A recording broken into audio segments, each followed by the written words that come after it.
Ladies and gentlemen, good evening. My name is Hilda Merwis. Most of you know me. If you don't, that's my loss, because I would like to know everyone in this room. And frankly, I'd like to know everyone in Century Village. That cannot happen, but I will do my best.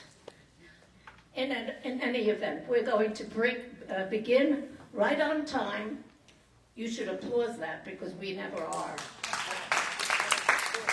And our favorite patriot, John, everybody knows his name. What's his name?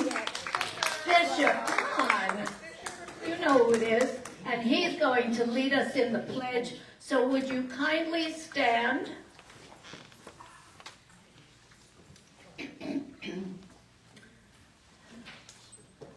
Take it.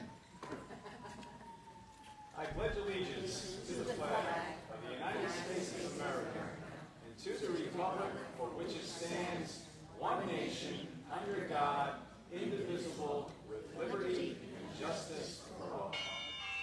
We remain standing because we're going to do the invocation. And the person who's doing the invocation is Bob Bromberg, who happily has just come in, and he's ready, you see how I'm stretching it a little bit, to say the invocation. And just a little housekeeping, that phone that just went off is a sign to all of us, silence your cell phones, please. Please silence cell phones, I have to do the same thing. I like your, what you're holding. Good evening, everyone. We read from the words of the scripture, the priestly blessing. May Hashem, God, bless you and safeguard you. May Hashem, God, illuminate his countenance for you and be gracious to you. May Hashem, God, turn his countenance to you and establish peace for you. At this time, we thank the Almighty God for returning the hostages, the ones that are alive, thank God, and the ones whose remains still have not been returned. We pray that they should be returned to their families so the families can have proper closure. And the world peace should be resumed. Amen, everybody.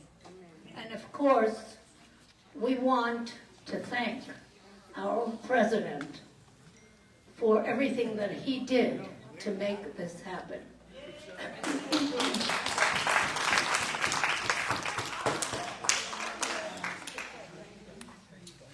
I would like to introduce Henny Weisvogel, who has an assignment. Yeah. I'm a volunteer who got the assignment. But it is really a pleasure. I have wonderful volunteers. They never say no. No, say no to you, Hilda.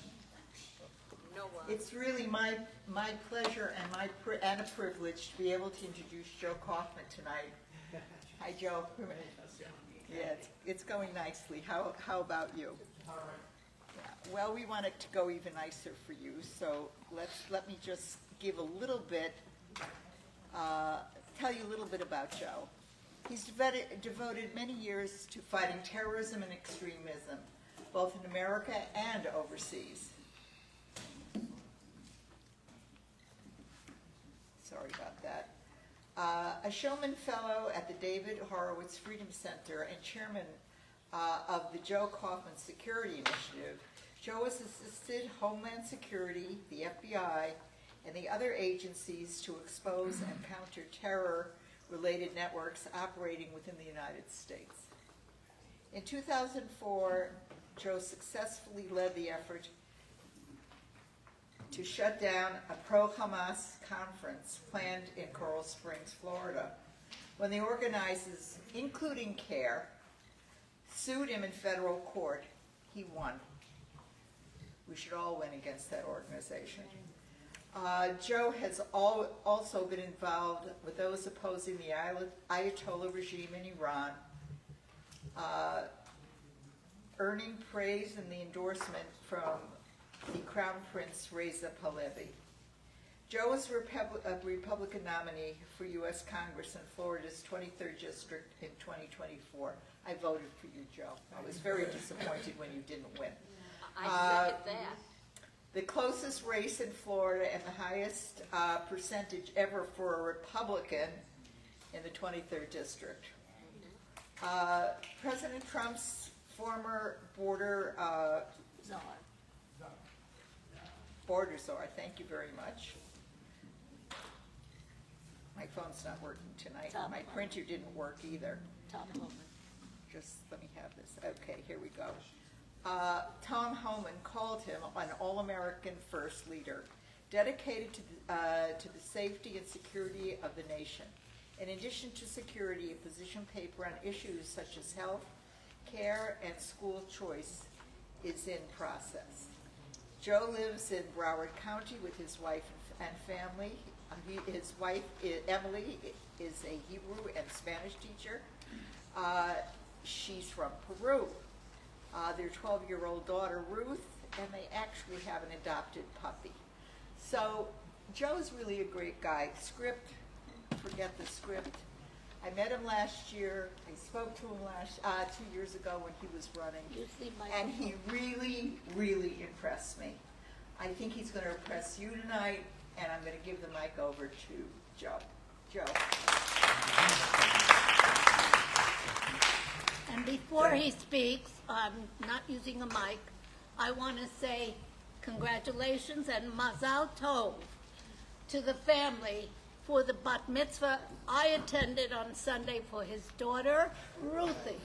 And I can hear those girls yelling all night long, Ruthie, Ruthie, Ruthie. It was a wonderful event, beautiful, and mazel tov. Thank you so much, Hilda. I'm leaving you alone. Thanks. Thank you, Anna.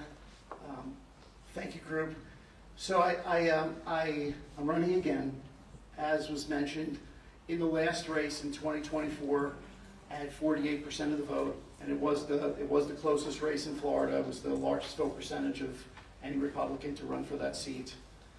We had like 178,000 votes, and we only lost by a mere 18,000 votes. So you can see this is a very small percentage that we had lost by.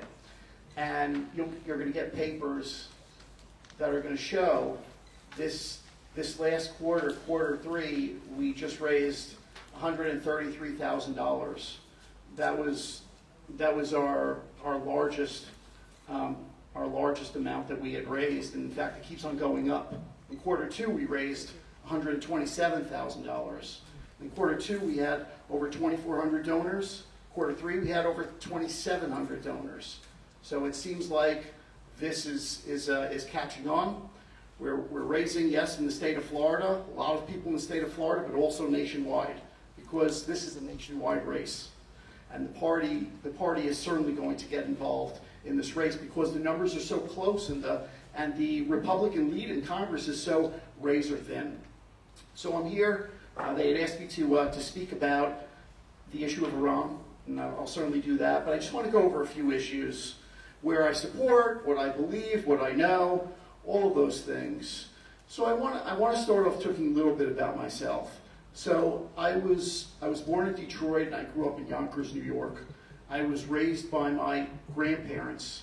The reason why I came to South Florida in the first place was to take care of my grandmother who had chronic obstructive pulmonary disease. I don't know if you know anybody with this disease, but it's horrible with regards to breathing. You're on oxygen constantly, and she was in and out of the hospital, in and out of rehab. Unfortunately, it made her life, hell, during that time. But being with her helped her certainly. And my grandmother, I just want to say to you, as seniors, just as I cared for my grandmother, I want to assure you that I'm going to be there for you and all the seniors of District 23 when I get to Congress. It's very important for me. And we just had a candidate forum, and two of my opponents talked about targeting what they called entitlements. And that should scare all of you. One even said that he wanted to cut entitlements. Or Sean, did he say cut or end entitlements? I think he said cut entitlements. I want to assure you that first of all, I think this word is offensive. You know, when you work your entire life for benefits, when you reach a certain age, and you worked for those benefits, and I'm talking about Medicare and Social Security, you don't need any politicians telling you that they're going to go into Congress and cut those benefits that you worked so hard for in the past. I believe that all of the seniors deserve every cent of those benefits because you worked hard for them in the past and you deserve it now. And I want to assure you that I'm going to fight for you when I get to Congress regarding those things. Also, I want to mention my involvement in school choice. So in 2018, my wife and I had the honor of being invited to the Trump White House to advocate for school vouchers or education scholarships, school choice. And after we finished with the Trump team, and we met all of the stars of the Trump team at the time, we were sent to different members of Congress offices. And luckily, Emily and I were sent to then Congressman Ron DeSantis' office. And I was the spokesman for the group. There were a half dozen of us. And I said to the congressman, I've probably mentioned this before over here, but he had his big cowboy boots on, he's sitting back, and he's got his arms crossed and his legs crossed with the big boots on, showing them off to everybody. And I said to him, Congressman, I said, you know, we're part of the faith community, and for us, sending our children to private school is not a luxury. For us, it's a responsibility. And I said to him, we don't want to be taxed twice just because we want to educate our children with good morality. And he asked me how much it was, and I turned to my wife, Emily, and I asked her, Emily, how much is it? And at that time, it was, you know, it was even lower than today, and that was she said $16,000. And at the time, his children, I don't know if they were born or if they were infants, but I don't think he had them in school yet. And he finally had an expression on his face. He went back and he said, wow, that's a lot of money. And again, that's on the low end, you know. And today it's a lot more. And for expensive schools, even more, you know, more than that. And so I'm proud to say that same year in 2018, he became governor of the state of Florida, and he passed one of the largest school choice bills in the country. And I'm very proud of the fact that I had a hand in, I wouldn't say that I'm going to take full credit for this, but we were there right before it took place. And I'll tell you, when I go to synagogues, and then when I go to churches, and don't tell the rabbi, but I've visited over 200 churches, and many times when I go to religious institutions, people come up to me and they thank me for being involved in this. Because if you have a child or a grandchild that's in private school, right now they're benefiting from school choice, from education scholarships. They get between something like $7,000 and $9,000 per student in the state of Florida. And it's not necessarily just for religious-oriented schools, but it could be that a child's in a failing school and they want to go, and their parents want to take them out of the failing school and stick them into a private school that's better performing. So it's for every child in the state of Florida, and that's a great thing, and it's something that I want to work on, and I know others do as well in getting federal vouchers. I know that's been done in a small way, and it's something that I want to be involved in. Also, with regards to schools, I'd like to be involved in having vocational training nationwide. We don't want our kids staying home with their parents when they graduate high school. We want them out in the workforce. We don't want them to be a burden on their parents. We don't want them to be a burden on the taxpayers and the government. And the way to do that is with vocational training. Get these kids ready for for a job right after high school. I know when I grew up in Yonkers, New York, we had that at Roosevelt High School where I went. They had like computer science at Gordon and engineering at Saunders, and there was one school had car shop and wood shop, and our school happened to have media training, which was really, really good, especially for today in speaking to you. So that helped me, and I know it helped a lot of kids graduating in Yonkers, and I would like to see that happen nationwide, and not just for public schools, but for private schools. Every school should have vocational training. Trade schools and trade schools as well after high school. If kids, I went to the University of Maryland, and it was a party school, and if you wanted to do well in your education, you did well. And if you wanted to party and forget about your education, you could do that too in Maryland. But you know what? It wasn't serious, and I really don't want that for my daughter. I would rather kids get some kind of a training if they want to get a job in the future. And so we should have more trade schools as well in the country to get kids ready for the workforce. We compete against places like, countries like China, right? Always talk about China and the competition, economic war between us and China. It's not necessarily a physical war, but it hurts us nonetheless. And in China and other countries, kids are ready to take that next step, technologically wise, and else, to move into the future. And we're not necessarily training our kids the same in the United States. So a lot of our kids are behind. And then I want to also talk to you about my background. And this is the real reason why I need to be in U.S. Congress. My background's in national security and counterterrorism. It is true in 2024, last year, when I had found out that they were having a pro-Hamas conference in the city of Coral Springs, I didn't wait for anybody else to get involved. I took the initiative. I got together a group of community faith leaders from the Jewish and the Hindu communities, and we met with the general manager of the Coral Springs Marriott. And I brought with me, I created a 30-page PowerPoint presentation because, frankly, the information that I had and that I researched, this is my work, it was overwhelming. And they agreed. By the end of our meeting, we spent over an hour with the general manager. We went through every single one of those slides in the PowerPoint. And in the end, they shut it down. They did the right thing. And it's true, the organizers of the event, the South Florida Muslim Federation CARE and other groups, they sued me. And they sued the Marriott. And they sued the Marriott Corporation and some others.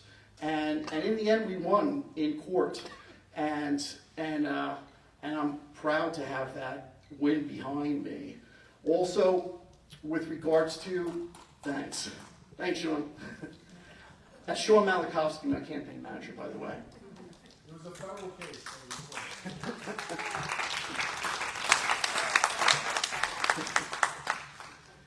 So Sean and I have been involved in a lot. Also during the campaign, I've been involved with the Iranian opposition for the past 17 years. I've mentioned it to this club before, and I'm not going to mention too much. Maybe I mentioned a little bit too much before, but Sean and I, we connected the Israeli government with the Iranian opposition, and we had them speaking to each other, which was pretty amazing. And it goes much further than that. And Sean and I were in the room when the Israelis first spoke with the Syrian rebels. We've heard of these Syrian rebels, not friends. Believe me, not friends. These are Al Qaeda types and ISIS types.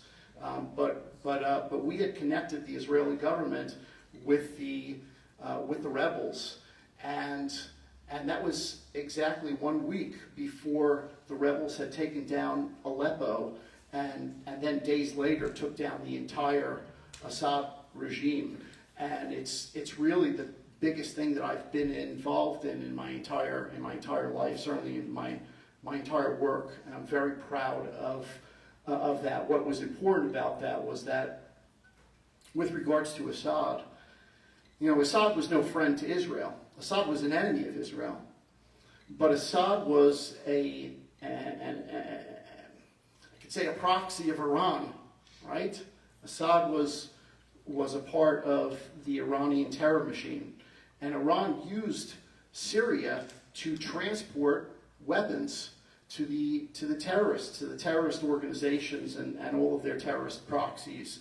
And so it was a big deal when Assad fell because it did irreparable harm to the Iranian government. And when I talk about Iran, I'm talking about the Ayatollah regime. I'm not talking about the people. The people in Iran, for the most part, are good, and they support us here in America. It's the regime that needs to change, and I truly believe that that's going to take place soon. I think that the Trump plan that was passed, this 20-point plan, it was great because it allowed for the hostages to come home, which was so important for all of us, I'm sure. I know for myself, my wife and I, we have a lot of family over there. So, after October 7th, we were calling all of our family members, and I remember everybody was okay, thank God. But I remember talking to my cousin David, and I asked him if he was okay. He said everybody's okay. He said, but a rocket landed in our neighborhood, and for me, that's serious, because I know if a rocket lands in my neighborhood, that's in the very least strange, and people are going to be running for cover, But over there, unfortunately, it's common, everyday occurrence. They have to deal with that all of the time, and that's not something that anybody should deal with. And when those hostages came home, that really took away that bargaining chip from Hamas. Really, I was shocked when I heard the 20-point plan. I thought it was great because it dealt with so many things that the Israelis wanted for the hostages and to demilitarize Hamas at some point, But the hostages, number one, because if the hostages come home, then again, that takes away that bargaining chip from Hamas. And regarding that, and I was shocked, to be honest, that Hamas even did that, because it took away Hamas's power. But I'm sure that all of these Arab leaders that Trump surrounded himself with, they were all involved in the process. And how amazing was that Trump was able to sit down with all of these Arab leaders, some more friendly than others, some outright enemies, like Qatar and Turkey. And believe me, I consider them enemies. I'm concerned when I see President Trump, and I love President Trump, but I'm concerned when he's so involved with the leaders of Qatar or Turkey. It's disturbing to see that they wind up on Air Force One. I never want to see that. It was something. I have very few criticisms of President Trump. I think he's done a fantastic job on everything. But I'll tell you, one little criticism I had in his first term was when he talked about bringing the Taliban, his intention of bringing the Taliban to Camp David. I don't want to see terrorists involved in anything American, on American soil. When I saw Pete Hegseth say that they were going to open up a part of an American airbase for Qatar, that should never happen. We shouldn't be involved with Qatar, period. I understand we have our own base over in Qatar, but this organization, they financed Hamas. They allowed the Hamas leaders they harbored the Hamas leaders, all of those billionaires, that took all of the money from Gaza. It should never take place, anyway. But I do believe that bringing the hostages home was great. I think that will help Israel moving forward. because they don't have to risk maybe the lives of their troops now, trying to play, games with finding these terrorists while the hostages are still there. Now the hostages aren't there, and if Israel has to do anything, then maybe they can do it, in an easier way. Anyway, I'll take any questions. I know I'm not supposed to speak for so long. I'll take any questions that anybody has. Who has a question? Yes. There's a difference between the Medicare and Social Security and the SNAP program, the food stamp program. Today it came out that half the illegal aliens are getting food stamps or SNAP. So, because it's coming up that they're going to cut it off because of the budget crisis. Right, and when he was talking about the food stamp program and how illegal immigrants are benefiting from it, and really that has to do with the government shutdown that's taking place. And right now the Democrats have denied the 13th, compromise that the Republicans put forward. They had a bar mitzvah for the denial, but that's serious. And what do they say that it's about? They say that it's about subsidies, and I'll mention that. But really, what that's about is about giving illegal immigrants free benefits from our country. Now, the thing that they're saying it's about is serious as well. They're saying that the Republicans are cutting subsidies, and from Obamacare. But why? You have to ask yourself the question: why does Obamacare need so many subsidies? Because Obamacare has cost the United States government hundreds of billions of dollars, and on top of that, with regards to Medicare and Social Security, Medicare and Medicaid are reimbursed at the rate of 70% by the U.S. government. Now, when we talk about Medicare and Medicaid, we're talking about the elderly, seniors, we're talking about the poor, many of which need many of which have major health care issues. But when we talk about Obamacare, we're talking about mostly young people who have generally good health care. So why is the United States paying so much more for Obamacare than they are for the other government programs? It doesn't make sense. And as I said, it's been hundreds of billions of dollars. So when the Democrats are saying that the Republican Party is cutting subsidies, what they mean is that the Republican Party is cutting the one way to pay for Obamacare through government subsidies. It's like the electric vehicles, right? Right now, Ford and General Motors and other companies are cutting their production of electric vehicles. Why are they doing that? They're doing that because the Trump administration said that they're getting rid of the subsidies. They're cutting the subsidies for the electric vehicles. So are the electric vehicles cheaper than other vehicles? No. But with the government subsidy, if the government gives you a check of $5,000 to purchase a vehicle, then maybe they'll make it similar to when you buy a normal gas guzzler, right? If you purchase a normal fossil fueled car, then they can maybe make it equal in price. Okay. But it's with the subsidy, and unfortunately, yes. Joe, thank you for all that information. Thank you. You're awesome. Thanks. Where do we sit right now? Hold on. Could I have the mic, please?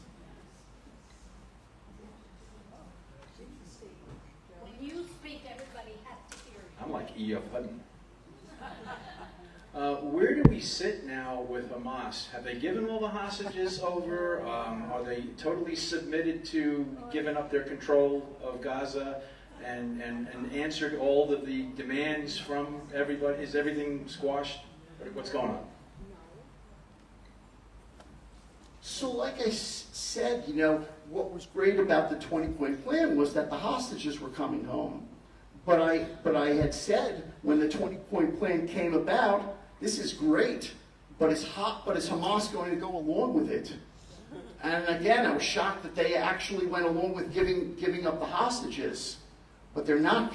But right after they gave up the hostages, what did they do?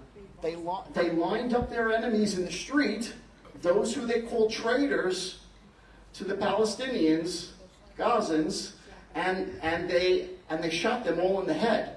And they put it on video for the right in broad daylight for the entire world to see.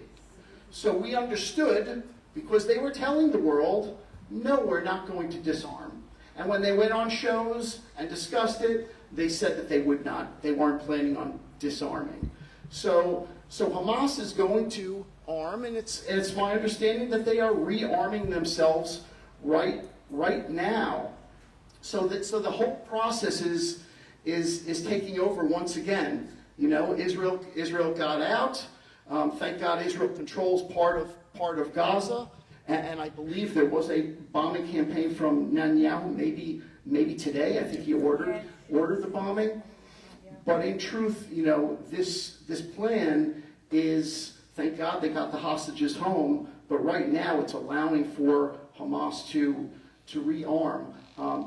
If anybody thinks that Hamas is going to give up their arms, they're crazy, you know. So, but something's going to happen, you know. And none of these Arab leaders. We saw the leader of Jordan speak about it, and he said he wasn't gonna send in any peacekeeping force over there as long as Hamas has arms. None of these Arab leaders want to challenge Hamas because their own populations will go crazy if they're killing members of Hamas. A lot of these populations of the Arab countries love the Islamists and they support Hamas. Thank you. Thank you very much. This was dying, so I figured I better stop right now and put in a couple of batteries so that we can introduce our next speaker. I think he was so full of information, new, and I follow as best I can all of these issues, but he's the maven. You know what that is, the expert, and he really knows what's up and what's down. And I think you feel that he wants to talk more, and we can't let him. So, I'll talk for hours. For he days. sure can. And we certainly appreciate it. And we're looking forward to helping him with what, everybody? Money. Yeah. We're looking forward to helping him out. And something is going on with this mic. We have to put new batteries in before the next speaker is introduced. So thank you very much. Thank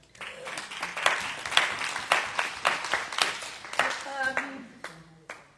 Anna? We have to change batteries because this is going in and out. I have to speak to Henny Weisvogel is a former co-president of Sisterhood in this building. And Bob Bromberg, who I rushed into doing the invocation, is an active member of this synagogue. And we're very fortunate that we are fortunate that this synagogue, the Congregation Torah Or Synagogue, is hosting us. And it's really a wonderful thing. And they are so generous with setting it up. Anything we ask for, almost, we get. All right, thank you very much. And I have to, well, before we begin with the new speaker, I must acknowledge Judy. Don't go away until I acknowledge you. Judy Iger, our treasurer. Okay, well, I'm going to mention a few people here. Judy, Anna, Shmuel, where are you? Just raise your hand. I want to do this quickly because everybody's going to yell at me. You did it. She's so good. That's Anna. Anna, she's so fabulous. She's membership vice president. Shmuel is vice president, first vice president. Judy's our treasurer. And Elaine, where are you? Elaine's our secretary. And then we have all these other wonderful volunteers. I'm looking at one right there. Stephanie, thank you. I have to find them. Oh, Sharon Castle, thank you. This is a must. You have to do this. You know that, right? Joy Margulies, she knows I know her. Masha Stern, Jen Lee. Well, that's the permanent volunteer over there. The Pledge of Allegiance guy. Pledge of Allegiance, one of the most important things we have here. Rachel, I call her a Yiddish name, my sister's blessed memory. Rachel Resnick, she's a, I'm going to say Jane, or Jacqueline. Jacqueline of all trades. That's really wonderful. And I'm so grateful. We had a beautiful sign-in. How many of you joined today? Don't all jump up.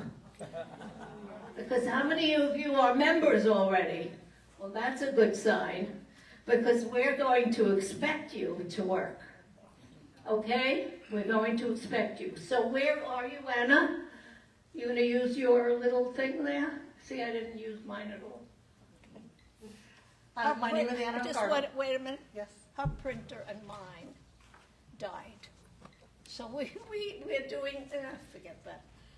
We're doing spontaneous stuff, like copying them on our, she did it on her phone, I did it on my tablet.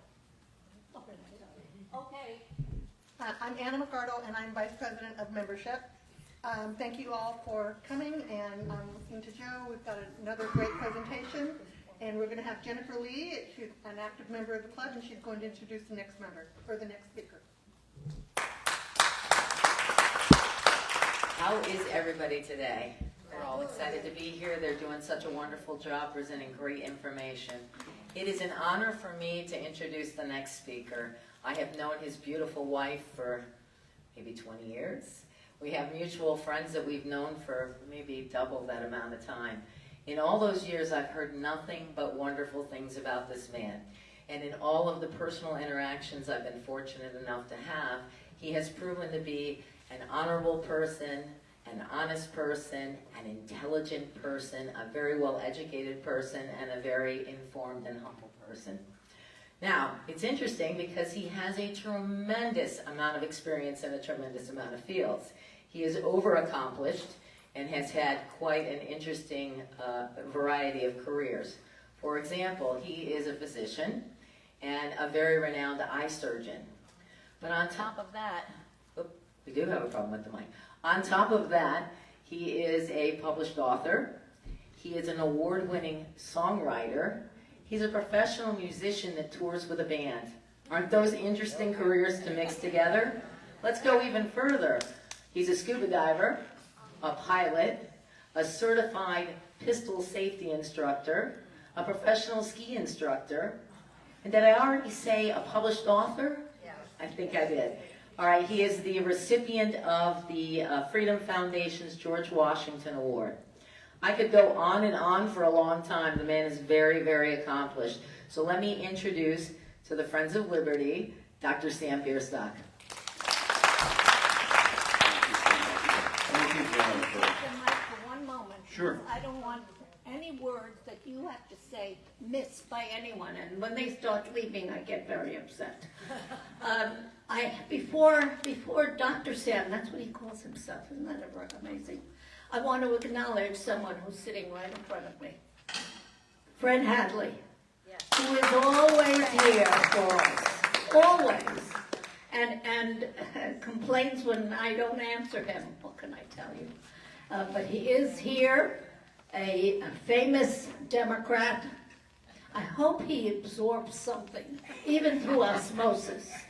And I thank him really, really for being so dedicated to us, because he's here every time, and then bothers me to find out if there's anything happening or why haven't you called me.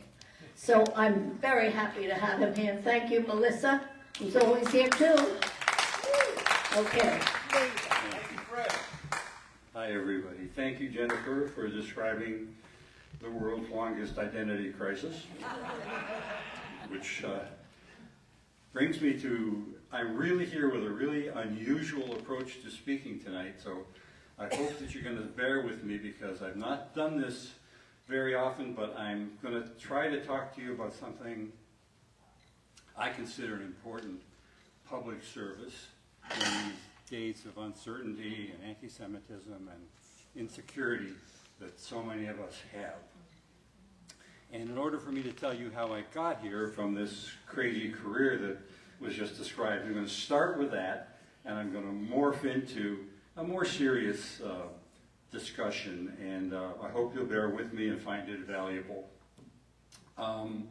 So yeah, I'm a physician. I was an ophthalmologist and also a professional musician. And sometime in the 1990s, I got very burned out with my practice. I thought, I really just want to play music, but how am I going to make a living? And, how am I going to join a band that's going to make anything? And I got this crazy idea because in those days, which was the mid-90s, we had managed care. You guys remember that. Everybody hated managed care. The doctors hated it. The patients hated it. And it was Hillary Clinton's idea. And, nothing was being covered. I looked at my own insurance plan. The only procedure it was covering was an autopsy. So I thought there's got to be something we can do about this. I got this crazy idea. I'm going to form a band, and I called it Dr. Sam and the Managed Care Blues Band. Came up with crazy titles. You picked a fine time to leave me, Blue Shield. Sorry, man, but your bypass is considered cosmetic. Crazy, crazy titles. So this leaked out to one of the medical journals, which published an article, and I'll show you some of the way this whole thing evolved. So I was speaking around the country, just regular speaking for my areas of knowledge, some in quotation marks, and for the heck of it, because I had a blues band, I sent this picture to one of the major medical journals. I didn't think they'd publish it, I sent it as a joke. They publish it. Next thing I know, I've got calls coming in from People Magazine, USA Today. They want to do a story on the Managed Care Blues Band. This led to me becoming Dr. Sam and the Managed Care Blues Band. We toured the country, more than 40 states, for about 5 or 6 years. I had a really great time with, I had great musicians. I had musicians from Bruce Springsteen's band, from Santana. I just really, you should use the expression, a real kick-ass band. It was just a great band. So then that morphed into the pandemic, at which time I formed a band called Dr. Sam and the Bed Pandemic Band, and we made instruments out of bedpans, which were great, by the way, they played really well. Somewhere in the midst of all of that, I had an incredible experience with a World War II veteran. I was coming back from having performed in California with my band, and it was 1 a.m., and I was leaving West Palm Airport. This was in the late 90s, and they still had a man collecting tolls. Give the guy my toll, it's 1 in the morning. I said, have a nice evening. And he said, as I was leaving, I took 2 bullets to this country, and look what I'm doing. I stopped my car, and I backed up, and I said, sir, I've had a wonderful life in this country. Thank you so much. And he started to cry. I couldn't sleep that night, and I wrote some lyrics to a song which I called Before You Go, because at that time, the World War II veterans were in their 80s. Long story, ended up writing the music with a friend of mine, put it on the internet, and within about 2 weeks, it's being played 100 times a week. I'm like, oh my God. Then it just kept building and building. Within 2 months, it was being played 50,000 times a day. We stopped counting the plays on that song, which went all over the world to World War II veterans and their families. We stopped counting in 2013. They've been played 25 million times. This was the greatest honor of my life. Honestly, I got to meet World War II veterans. I'm sure many of you had family, and you know they never talked about what they did in the war. None of them did. And it was so much, I talked to the survivors from Pearl Harbor, the sinking of the Indianapolis. We performed the song in Congress a couple times, in Washington, D.C., at the World War II Memorial, at the Vietnam Memorial. It was a tremendous honor. Personal letters from both George Bushes, spent a day with Ross Perot, all these people who really were grateful and helped spread this song. Sorry, my voice is going. But helped spread the song to the veterans. So that was wonderful. This is still on the internet. If you're interested, if you have any family members who are kids of World War II, please have them watch it. It's a thank you to all of those veterans. The website is beforeyougo.us, not .com. So I hope you'll enjoy it. And then all of this craziness ended up that a book that I wrote, which at the moment we're actually, there's some discussion in Hollywood about a movie, so that'd be fun if it happens. So anyway, this was the character Dr. Sam. Oh, thank you so much. Thank you. Dr. Sam was this character I created who was trying to manage the music industry the way that the insurance companies managed healthcare. It's a crazy premise. So I didn't do any singing. Why should I? I'm a doctor. I'll get somebody who's a non-doctor to sing. It doesn't cost me any money. Or you could, you pay me a monthly premium. I decided what music you listen to. And if you didn't like it, you could go somewhere else. It was all a big play on the whole managed care industry. And it did really well, and we had a lot of fun with it. And these are some of the titles: Sickly Woman, Back Spasm Woman. As I said, you picked a fine time to leave me Blue Shield. You're One Hip Mama, because they won't pay for two. We used to, at the shows, we would ask people to come up with song titles. Oh my God, people come up with the funniest things. It's a Long Way to Dysentery. Crazy things. Anyway, so that went on for quite a while. So what ended up happening was, first I sent that picture in, the next thing I know I was getting all this attention, and I'm getting phone calls. This was crazy. The USA Today article hits, and with my song titles. I can't pick up the phone fast enough, or could my secretary. We're getting calls and emails, we want your CD, we want your CD. I had no CD, I had no songs, all I had was song titles. So we're telling people, oh, the CD's on back order. We run into the studio, and in a couple months put out a CD, and that was the first one, and then we did 3 more, and they did very well. We sold about, I don't know, maybe 75,000 CDs. It was quite a bit. So we had all this publicity, it was all crazy.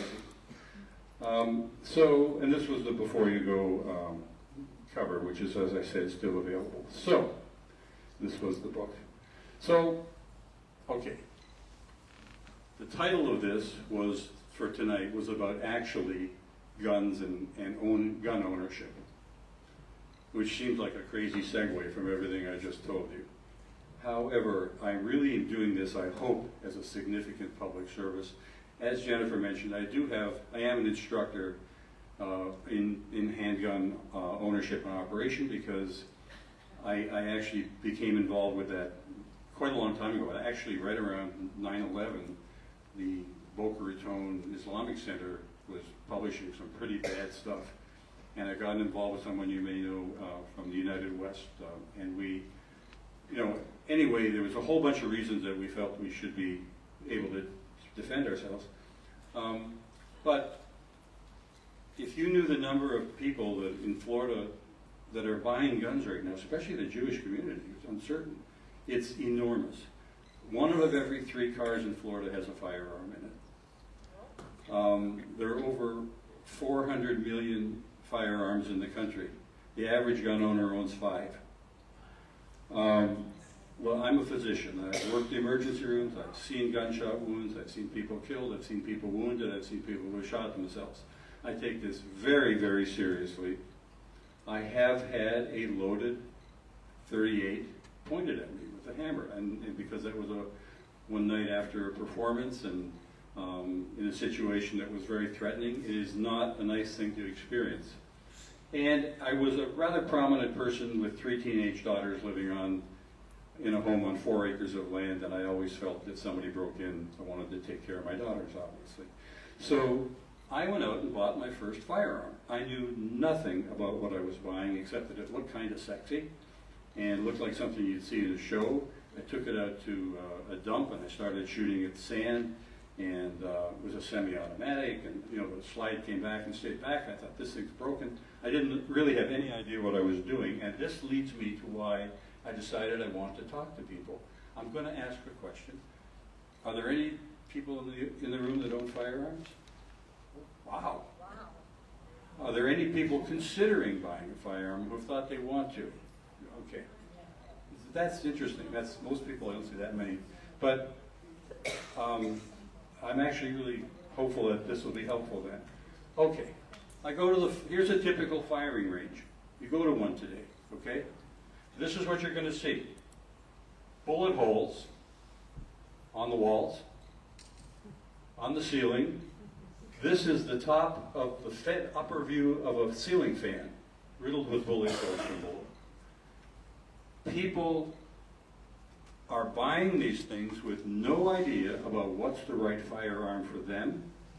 They have all these fantasies about how they're going to use it. Someone breaks into your house. Believe me, there is no Clint Eastwood moment, make my day. It doesn't happen. It takes 1.5 seconds for a man with a knife 15 feet away from you to reach you.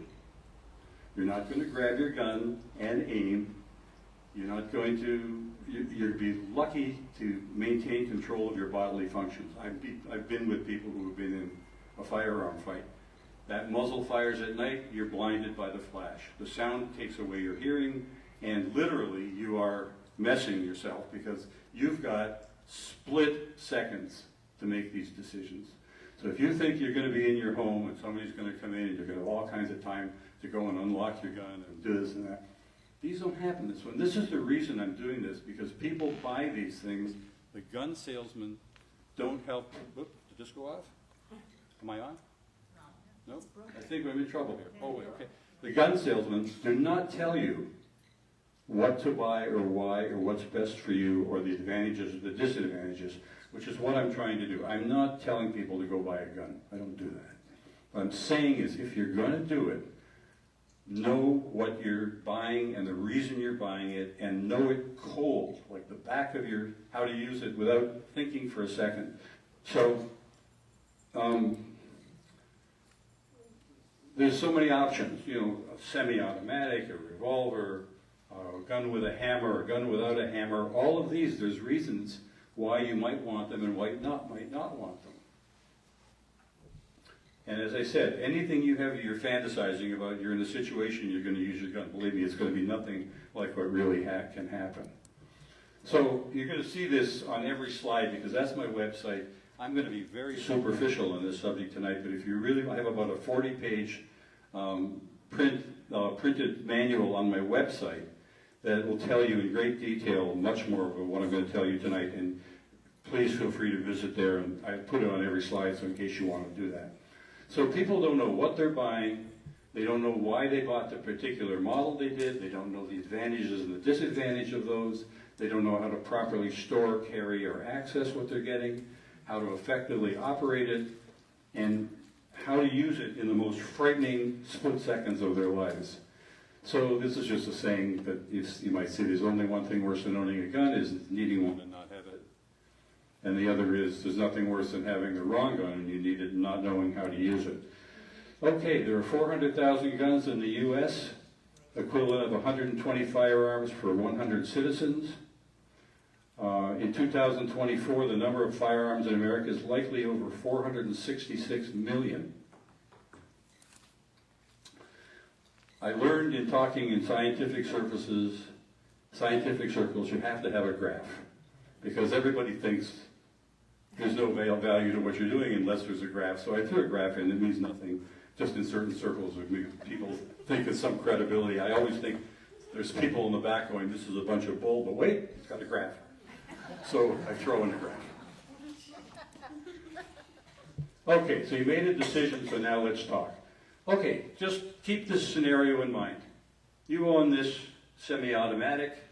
It's been sitting on beside your bed for 3 months. You haven't touched it. Somebody breaks into your house, you grab it. First question, is that gun going to fire? Pardon? Well, I don't know. And you don't know either unless we go through some very important things that you've got to know. Because that's a semi-automatic. There's nothing like a revolver. A revolver is going to fire. You pull that trigger, there's no question. It's loaded, it's going to fire. So a couple of things that every gun instructor will tell you. You keep your finger out of that trigger guard area unless you're going to fire that gun. Your finger is outside at all times. I don't care if the gun's empty. I don't care if the magazine is out. I don't care if you're showing it to your friends. You do not put your finger on that trigger. You treat all guns as if they're loaded at all times. You never point a gun at anything you don't intend to shoot. You not only know what you're shooting at, you know what's behind it. Because that bullet might go through somebody or around them and kill the person beside you. And you're always conscious of not sweeping. That means if this was a gun and I'm going to take it over there, well, I just swept all of you. I just got you in my line of potential fire. So you never sweep anybody. This is how you hold a firearm. And when you watch on the movies and you see these people with their trigger, the hand on the trigger, and they're going around, they don't know what they're doing. They weren't trained. Anybody who handles a firearm will never pick up a gun in anything other than that finger position, ever, unless you're going to fire it. Okay, so now you've got to make a choice. Are you buying it for recreation or defense? Do you plan to keep it in the house or in the car? How are you going to carry it? Very important. How are you going to carry it? How quickly can you get to it if you need it and make it operational? Can a child find it? If a child can find it, are you going to keep it loaded or not? Are you going to keep, with a semi-automatic, a bullet in the chamber, which I'll explain to those who may not know what that is. I'm sorry about the mic. What caliber should you get? How many grains? That's the weight of the cartridge. And what situations might you need it? These are things you'll never have a discussion with a gun salesman. They want to make a sale, they want to get rid of their oldest inventory, and they're not going to sit and talk to you about this.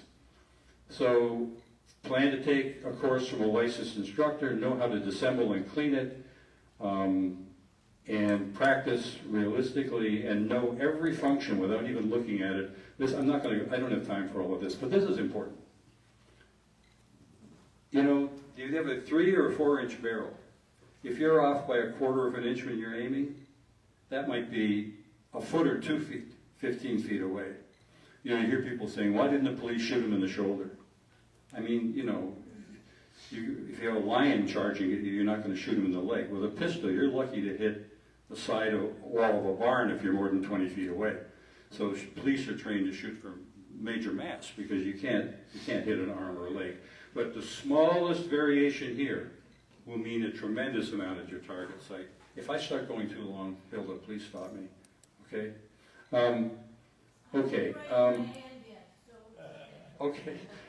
You should know about ammunition. This is not a bullet, this is called a cartridge. The part up top here is the bullet. It's in a case, it's full of powder. There is a primer, the hammer hits the primer, that lights it, the powder explodes, the bullet comes out. And these are common calibers, but it's very important to know when you make this decision. A .22 is a very small bullet, which is not likely to stop a large man or assailant or a drugged up person unless you really are a good shot. You're not going to stop them.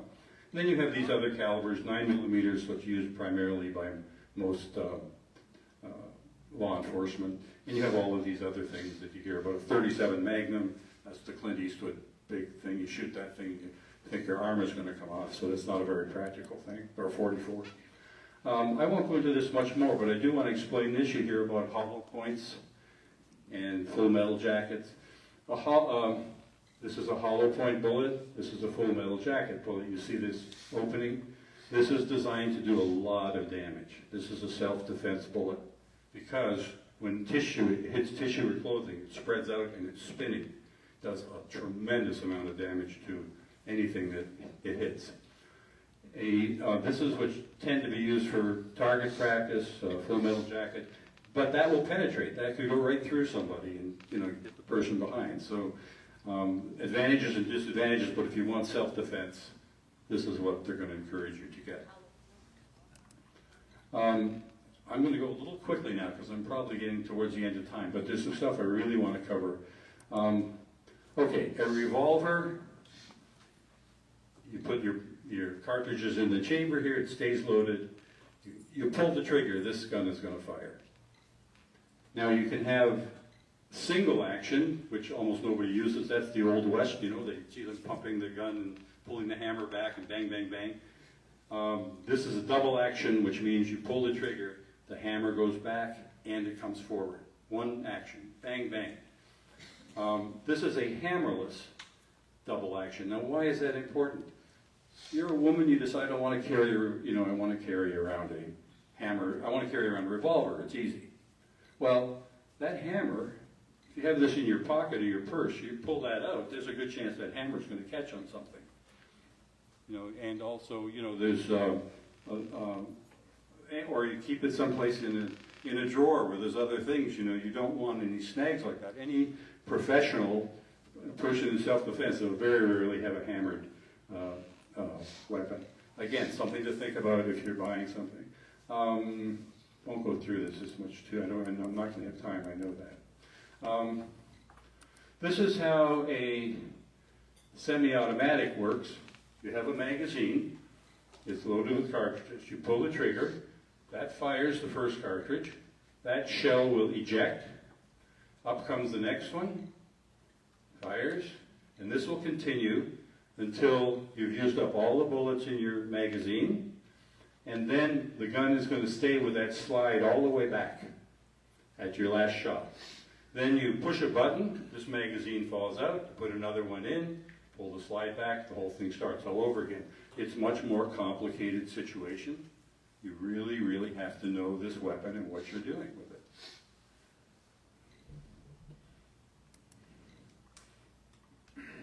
I'm not sure. Oh, okay. And you have hammered and hammerless semi-automatics as well. And then if you buy a semi-automatic, you're going to have magazines. How are you going to carry them? If you carry the gun, where are you going to keep them? How quickly can you reload the weapon if you need to? So, remember I said, is this going to fire? Well, first of all, is the magazine in the gun?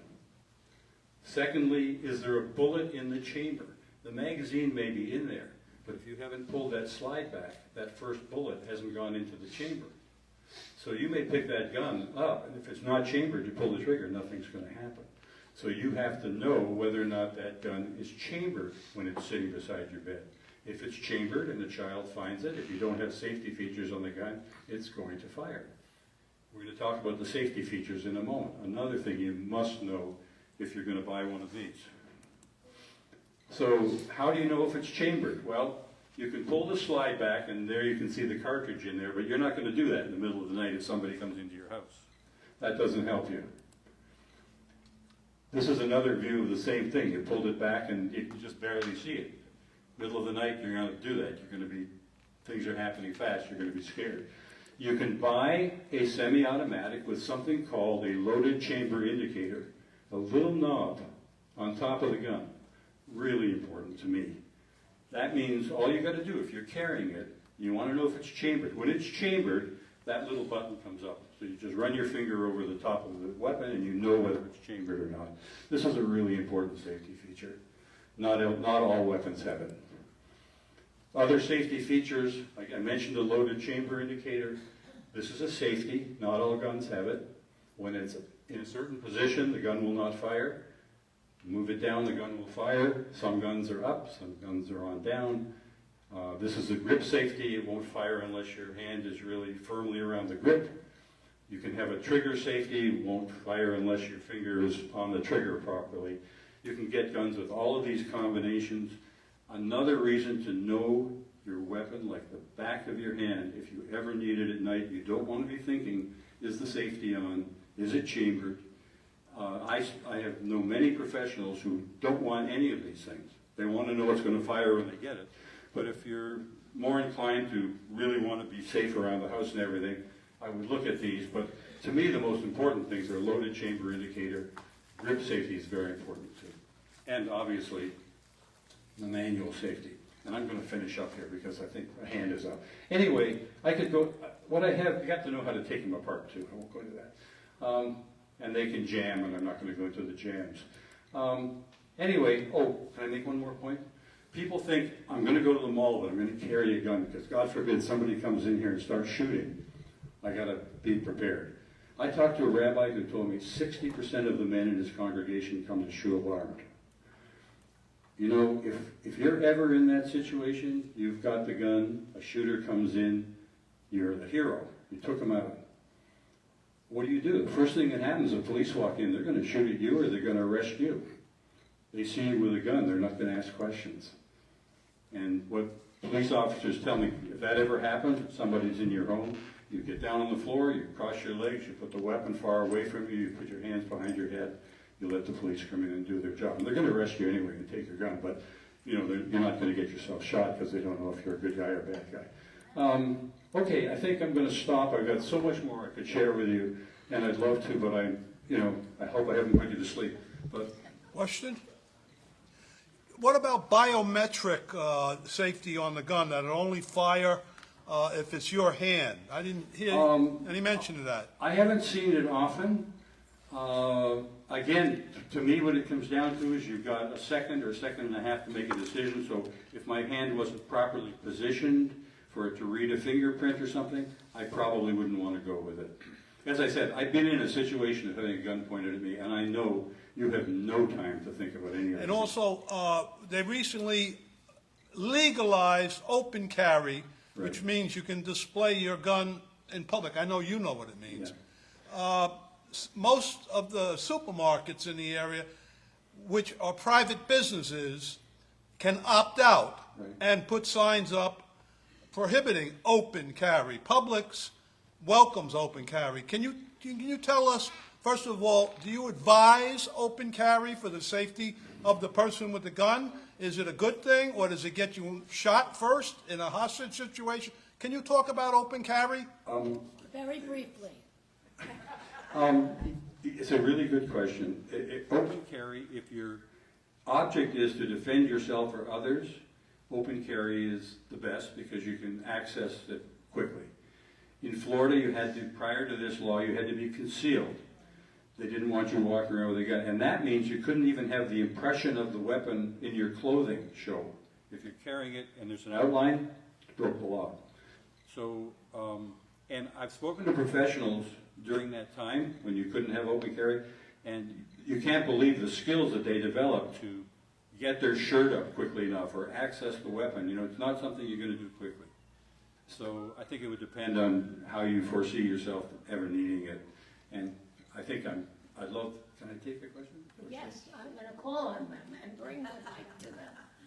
Okay, I just want to make a comment. As he was speaking, I was really wondering what kind of magazine he was reading, what hammer did they use with the gun, and I think one other thing that I was perplexed about, can you tell I don't have a gun or am even interested in that right now, because I would be I'd be shooting everybody in sight, I think, and that's not the purpose. So I'm very grateful for how you framed all of this and shared it. How many of you found this information helpful to you?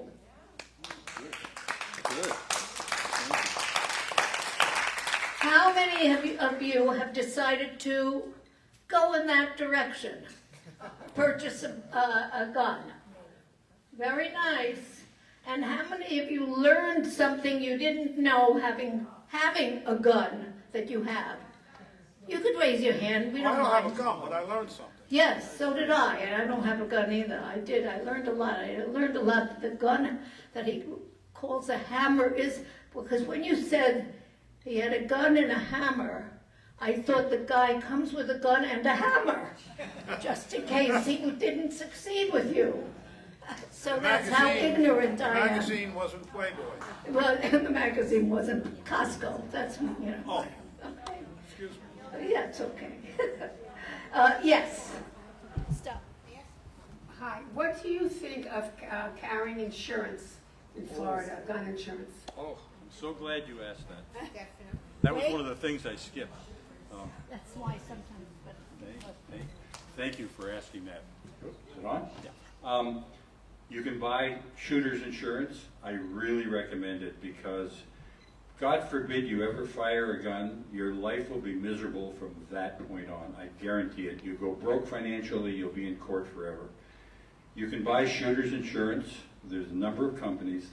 The minute you ever use a firearm, that's the first call you make. They'll provide lawyers, they'll provide backup, and it's really important. Thank you so much for asking that. It's a really, really good question. One other quick point.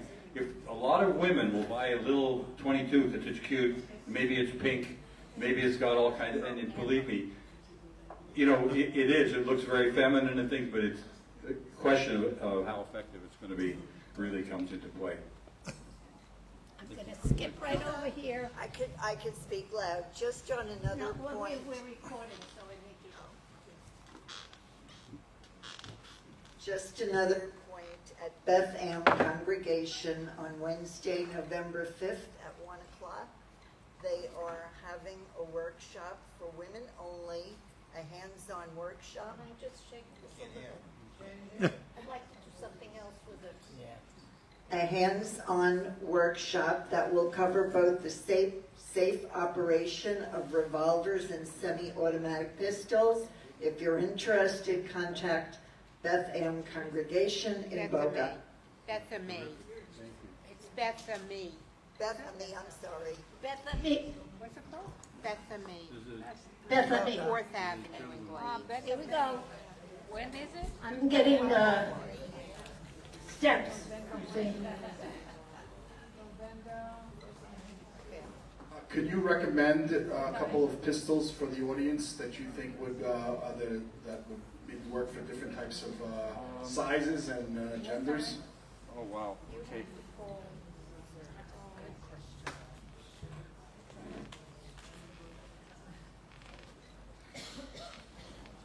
Really, that's a question I'm going to try to answer really quickly and concisely because it's really, no pun intended, a loaded question. A short barrel pistol is easier to carry, much less accurate. Sights, you have to practice with sights, but chances are at night or something you're not going to be sitting there aiming. But that's whether or not you want sights is important. Longer barrels, 4 to 5 inches, more accurate, harder to carry, and certainly to conceal. Then to get the question of calibers. The 22 is a very small caliber. A lot of women like to carry a 22. Again, it's not going to stop a drugged up assailant, or frankly, most assailants that are, unless they're really have a good shot. And the bigger the caliber, the fewer number of cartridges in that magazine. So if you buy a 45, you might have 6 or 7 shots in that magazine. If you buy a 9mm, you can get a 9mm with 18 or 19 shots in it. So again, you want to, a part of your choice is the caliber and the capacity of that magazine. The bigger the bullet, the heavier the bullet. When you aim it, that bullet's going to sink a little bit. You got to learn how to, fire it for the higher calibers. And you also want to ask yourself, God forbid, do I want to be able to shoot 10, 15 times if somebody's in my house and I'm scared and I'm shooting all over the map? then you want something with a higher capacity magazine. I can't recommend by brands, you know, like Smith & Wesson, Smith & Wesson. That work? Yeah, Smith & Wesson or something versus Taurus or something like that. I wouldn't do that. But I wanted to do this because I know the firearm salespeople are not doing anything like this. You go in, you see something that looks neat, oh, maybe I'll buy that. They'll give you 2 or 3 words about it, and it's not enough. It's really not enough. That's my question. Yeah. Where do you recommend they go to get some of this tutelage? What I recommend is I recommend you read something like what I wrote, because I think you'll learn a lot. I did it for that real purpose. I recommend you go to a firing range. You can rent different pistols. Go a couple times, try a semi-automatic, try a revolver, see what you're comfortable with. Go with an instructor. And then any reputable firearms dealer is okay. It wouldn't hurt to take an instructor with you. But but you got to be careful because they're going to give you a sales pitch. But if you've gone through that process of renting different models, going to a firing range, be sure you get ear protection and eye protection. A shot is very loud. They won't even let you in most firing lanes without that. Last question. All right, so I just a minute. I get steps. I need them to. A number of years back, when I purchased a gun, I went into a store. They told me, "Do you know about guns?" I said, "No." They said, "We have a retired policeman here, and he can help you out." So I went to speak to him. He told me about how to sign up for permission in New Jersey. And he also found a place for me to practice and whatever. Now I'm in Florida. I'm lost. I don't know where to go. And I really want to be retrained, to practice with somebody. Where?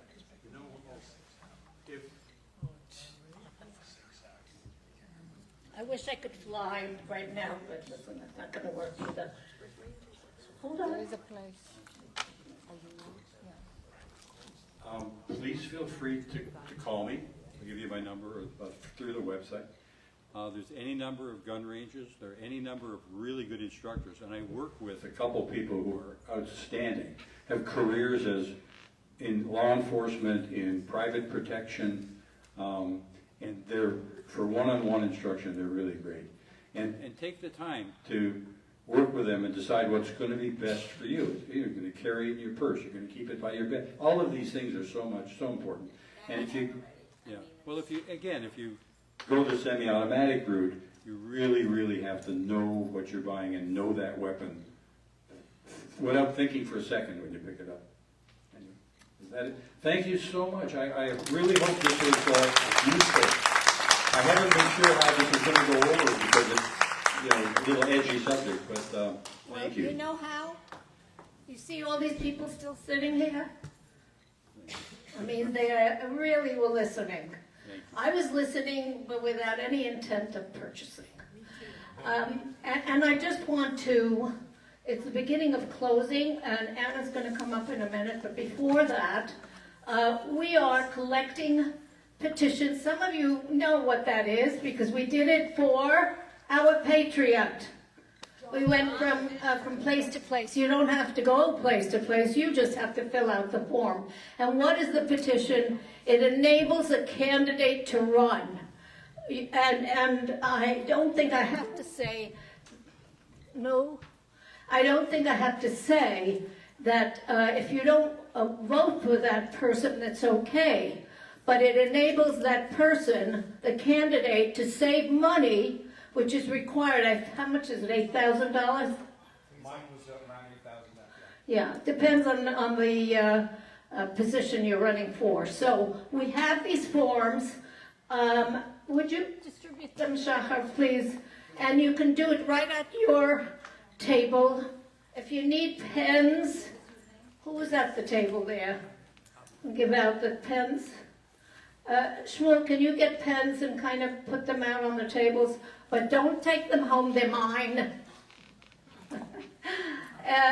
So now, I'm going to call on Anna. We're not done. We have 2 messages that are really important. Maybe I'll flip the message. Anna, you'll end.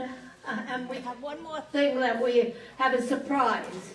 It's a big surprise, and you'll enjoy it. So the first thing, before you speak, I'll just talk about vote by mail ballot. I am telling you right now that you need to register for the vote by mail ballot, because each year we now are required to request a vote by mail ballot. I urge everyone to do that. And guess what I did today before I got here? I requested my own. It's very easy. We'll put a message out on our list of all of our members, and we'll let you know, but it's not hard. You just have to go on the supervisor of elections, vote by mail, and they'll tell you exactly what to do. Very easy. Not too late? No, this is for next year. You will not be able to get a vote by mail ballot unless you register for one. And those vote by mail ballots will enable you to vote for any of the elections that happen in 2026. So this vote by mail ballot is for 2026. And now I turn it over to this fabulous lady, Anna, who's going to do some closing for us. But before, no, behave yourself. Shachar is distributing it, and please fill it out and leave it, and he'll collect it. Is there any information you want to give them about that? This is just to get Joe on the ballot instead of him paying an enormous amount of money. So the more, if we get a certain amount of signatures, then we don't have to pay that amount. Oh, okay. Yeah, this is just It's not a vote. for those of you who want you to know vote what for this Joe. means, it's a chesed, it's a kindness. All right, one last thing. When Anna is finished, you're going to hear, oh goodness, I have to speak to sisterhood. It's just unbelievable. They have to do something here. We have to be in his town. Yeah, Broward. Right, I'm not in Broward. Okay, you have to be a registered voter. Oh, you only have to fill out half of that. There's two on each page. Okay, now, Explain that where they live just before they sign. Oh, the information on this should mimic your voter registration. Like your voter registration card. John? Oh, don't forget to print your name at the top. for you guys. Don't forget to print your name at the top. okay. One more thing after Thank you. one more person. Anna's going to close and say a few words, and then we're going to turn on YouTube. If you want to sit for a few moments, you'll enjoy it. I did. So, go. Okay. Well, first of all, thank you very much for those who signed up to be members today. Thank you for those of you who are members. I appreciate it. If you're not a member, please think about joining. I appreciate it. The other thing I wanted to say was Michael, over here. Michael, can you stand up and tell us what you just did? Sorry? Where you just went?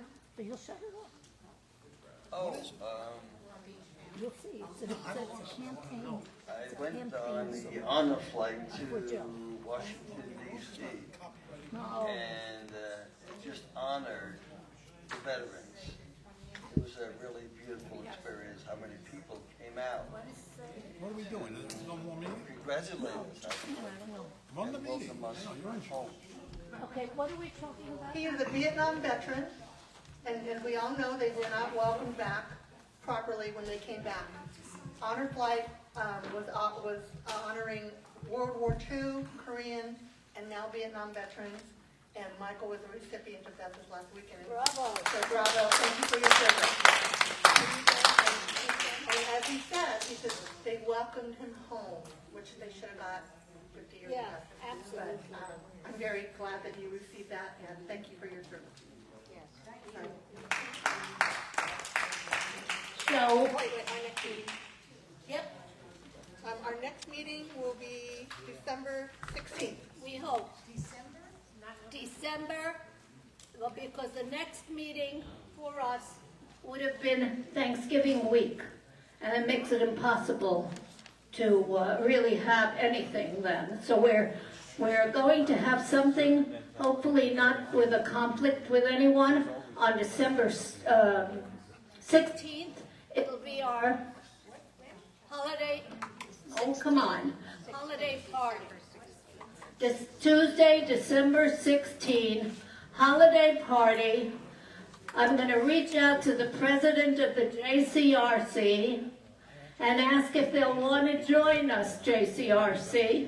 Hello? Yes. Okay. We'll probably have a joint event. What? I don't know what to say.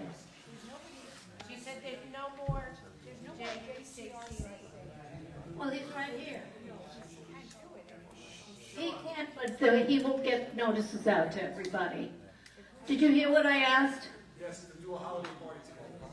Yes, and he said yes. Put it on your calendar. Put it on your calendar, correct. And the next one after that is the regular January 27th, a Tuesday night. So you should have it all there, and bring a friend, bring a neighbor. What did you think of tonight's program, everybody? Was it worth being here? I think so. I think we learned a lot from both speakers. Anyway, could you, where is Shachar? We need to get that working over here. Get that on, and then I can go around with that, or you can. You should go around with it. Joe, is this it? Yeah.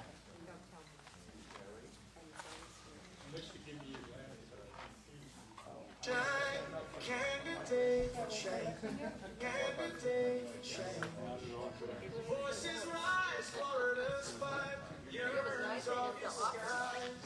Southern dreams burning those eyes.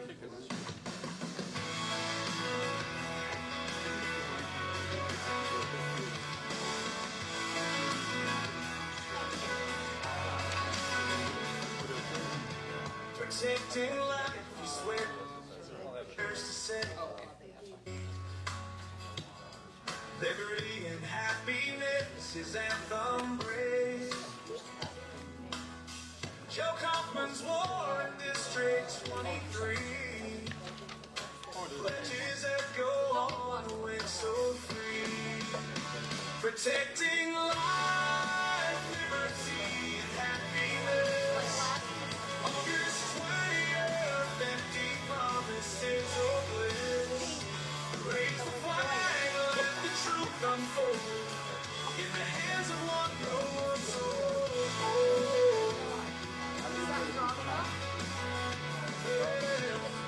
Election stories tear open hope's floodgate. Battles fall on certain fate.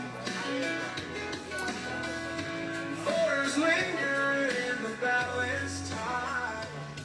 Joe's vision remains unblurred in mind. District 23, the heartbeat of dreams. Twists and turns in democracy's streets. Joe Kaufman stands his voice the chorus. Liberty's light will not ignore us.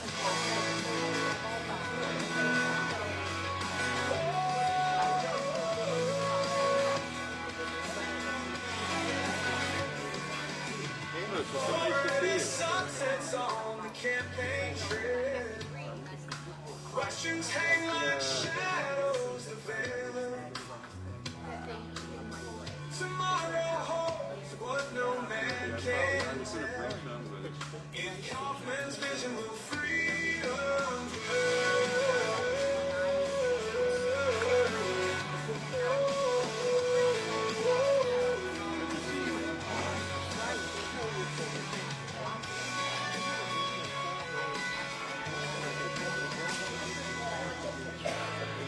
storms tear open hope's floodgate.